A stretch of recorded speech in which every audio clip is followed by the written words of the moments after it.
네, 이번 시간에는 요즘 핫한 유튜브 스피카가 만든 컨텐츠 중에서 명품에 관한 내용이 있습니다. 그 내용을 제가 듣고 그동안 제가 생각했던 내용과 너무 유사한 것도 있고 또한 좀 깊이 있고 재밌게 풀었어요. 약간의 그 일루미나이트에 대한 얘기만 쭉 빼고 나면 상당히 저와 유사한 내용입니다. 그래서 그 유튜브 컨텐츠를 소개하는 그런 시간이 되겠습니다. 스피커라는 걸 제가 알게 된 게 저는 이제 이렇게 약간의 그런 어떤 미스테리 이런 걸 되게 좋아해 찾다 보니까 우연히 알게 됐어요. 근데 그걸 한 10개 이상 영상을 쭉 들어봤는데 나름대로 그 뭐 일루미네이트나 뭐 이런 내용들이 들어있긴 해요. 약간의 자기만의 색깔이 상당히 강하게 들어있지만 그래도 많은 조사와 그거에 대한 타당한 정보들을 가지고 설명을 하고 있습니다.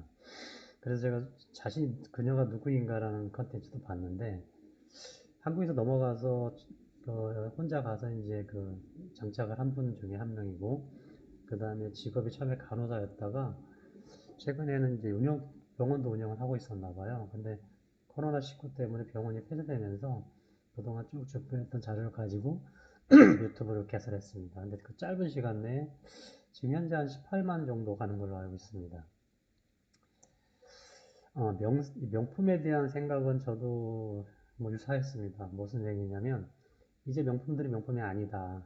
만약에 명품이 되려면 역사도 있고 그다음에 어떤 장인 정신도 들어가고 그리고 직접 만들어야 되고 뭐 이런 몇 가지 조건이 있을까? 약간 작품 같은 조건이 있어야 되는데 이제는 명품은 그냥 디자이너가 디자인해서 다량 생산해서 광고를 많이 하는 게 명품이 되어버린 거예요. 뭐 돈을 들여서 잘 광고하고 패션쇼하고 이렇게 되는 거죠.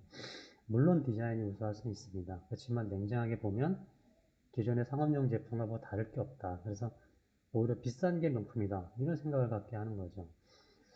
그래서 저와 같은 그런 유사한 생각을 가지고 이거를 풀었더라고요. 다만 거기에 약간 종교적인 색깔이나 어떤 사상을 집어넣어서 그 부분은 제가 처음에는 괜찮았는데 한 마지막쯤 가니까 조금 껄끄러운 부분이 있긴 했어요. 그래도 상당히 들을 만한 컨텐츠입니다.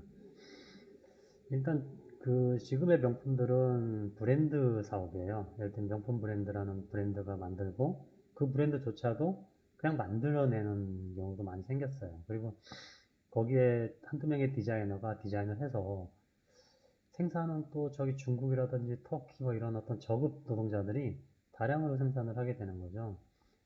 그 엄밀히 따지면 원가가 뭐 100배, 1000배 이렇게 될 수도 있다는 건데 그거를 화려한 마케팅과 패션쇼를 통해서 일반 소비자한테 알리는 작업을 더 열심히 하는 거죠.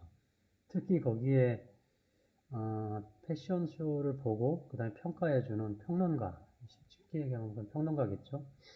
그런 분들도 약간 조작하는 부분이 있다고 판단될 정도로 저도 약간 껄끄럽습니다. 그래서 지금 현재 제품 명품이라고 하는 것들은 사실은 브랜드 상품이고 고가 브랜드 상품으로 표현하는 게 맞고요. 지금 스피커가 사례를 든 게 많습니다. 근데 제가 여기서 간단하게 다 들은 거는 스피커의 컨텐츠를 한번 보시면 되고요. 베르사체 얘기를 듣고 나서 이 상징성이 상당히 대단하다. 그러니까 일루미나리의 어떤 상징을 과거에는 메두사, 그 다음에 뭐 그 눈알, 눈알이 편한 눈알, 그 다음에 뭐 있죠? 부엉이, 뭐 이런 것들이 전부 다 일루미나리의 어떤 상징인데 피라미드 같이. 근데 이거를 노골적으로 오픈하고 쓰고 있다고 알리고 그 다음에 이거를 사용해서 쓰는 사람들이 들고 다니면 자연스럽게 일루미나를 홍보하고 있는 그래서 일반 사람을 세뇌시키고 있다는 느낌을 주고 있다 이렇게 표현을 하더라고요. 그래서 이제 그 내용들을 쭉 보니까 저도 이렇게 깊이 있게 그런 어떤 어, 그와 내용이 들어있는지는 몰랐어요. 이건 어떤 느낌이냐면 그 제품을 개발하는 디자인의 어떤 사상, 생각을 제품에 집어넣어버린 거죠. 네, 더 이상 이게 명품으로 어떤 제품의 가치를 올린다기보다는 상징성을 더 부여하게 되고 그러다 보니까 디자이너의 생각이 더 깊이 들어가는데 그 디자이너들의 생각들이 트렌드, 유행을 따라서 유행이라고 보기는 좀 어렵습니다. 메가 트렌드 정도는 봐야 되겠죠. 그런 거에 따라서 유사해지고 있다는 거죠. 그래서 샤넬이나 뭐 겐초라든지 이런 더 많은 예가 있어요. 그건 직접 보시면 돼요. 그것들이 전부 이런 어떤 컨셉을 가지고 디자인하고 그게 올해의 어떤 큰 트렌드처럼 가게 되는 거죠. 그래서 이런 어떤 분위기 조성은 그 사람들끼리만의 커뮤니티, 사상이 어떤 좀 동요되면서 이런 현상이 나타나는 것 같습니다. 그리고 그 제품들을 또 오히려 한국의 연예인이나 외국 연예인들이 사용하고 써주고 그 다음에 그 공연 내에서 그걸 사용함으로써 의도적으로나 무의식 중에 일루미나리를 광고 있다고 표현을 하고 있더라고요. 제가 볼 때는 일부러는 아니겠죠. 일부러 뭐 그런 건 아니겠죠. 그게 좋아서 멋있고 좋아서 그러겠지만 그게 영향이 소위 말하는 명품 브랜드의 디자이너들의 영향을 받고 있다. 이런 생각을 하게 됐습니다. 그래서 결론은 뭐냐면 저는 일단 명품이 싫어요. 그런 명품이. 그러니까 정말 장인이 한 땀 한 땀 만들고 오랫동안 정통을 가지고 만든 꼭 가치 있는 어떤 제품이라면 명품이라고 좋아하겠는데 이미 그런 걸 상실해버렸고요.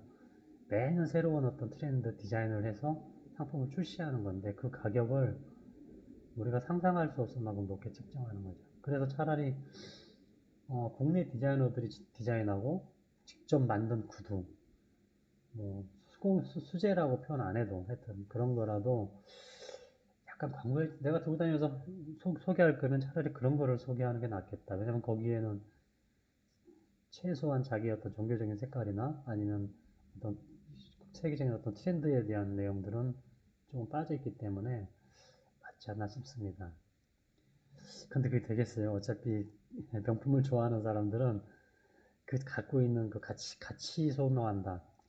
동일한 걸 가지고 있다. 소유하고 있다. 이런 것 자체가 어떤 자기의 어떤 자기를 표현하는 것들이기 때문에 아마 어렵을 거라 생각하지만 그래도 다시 한번 그 명품에 대한 생각을 좀 해볼 필요가 있지 않나 그런 생각으로 이걸 했습니다.